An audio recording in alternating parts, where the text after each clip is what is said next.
একটা জোরে হাততালিও কারো একবার। রঞ্জনা এবং সঞ্জীব এতক্ষণ ছিল।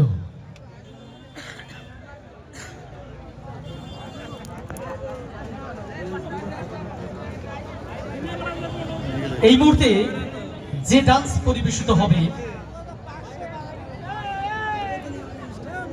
ভগবান পৃথিবীতে মানুষ সৃষ্টি করেছিল, পৃথিবীর সর্বশ্রেষ্ঠ প্রাণী